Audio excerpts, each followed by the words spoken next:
I guess it's time.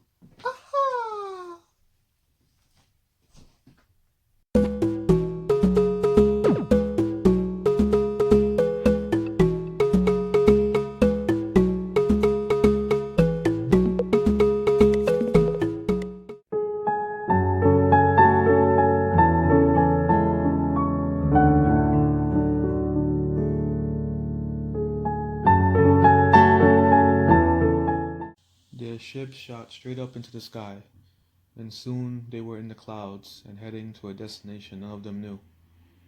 The ship picked up speed through the clouds and the windows turned all but white. The semi-damaged ship still had some kick in her as she ripped through the clouds. While on board, Lejeune, Raya, Rox, and Fran weren't able to make it to a seat, but they stayed near each other, amongst other folks gathered around who just jumped in as well. On board were the survivors. They looked beaten and fatigued. Some were as quiet as a mouse, just looking outside the window. Others cried softly to themselves or with others. It was a mess, as Lejeune and the others looked from the floor. The rescuers did the best as they could, bringing in some rum, towels, and water, but they themselves needed help and attention, forcing smiles as they walked around trying to help everyone. Lejeune took another glance at his crew. Rox decided to spread himself on the ground with his book bag behind his head. Raya was still close to him in the ball, not making a sound, but she seemed okay, and Fran was admiring her new toy. "Thanks a lot, you saved us again," Lejeune said as she turned her face towards him. "I'm getting a little tired of doing that. You guys are going to have to try to carry your own weight next time," she said, smiling, continuing to play with her ring as she slid next to Lejeune. Lowering her voice, "You think that black ship is gone?" Lejeune let out a sigh. "I don't know. That explosion might have slowed them down a bit, but who knows?" Lejeune said, matching her voice level. "Being in the clouds I think helps," as he puts his hand on Raya. "I've been thinking, what's our plan when we land?" Fran said, doing her best to stay focused. "I mean, are we just gonna drop her off?" She looked at Raya, who was still curled up in the ball, but obviously listening. Raya raised her head, looking at Fran, then at Lejeune. Fran smiled back at her and placed her hand on her head.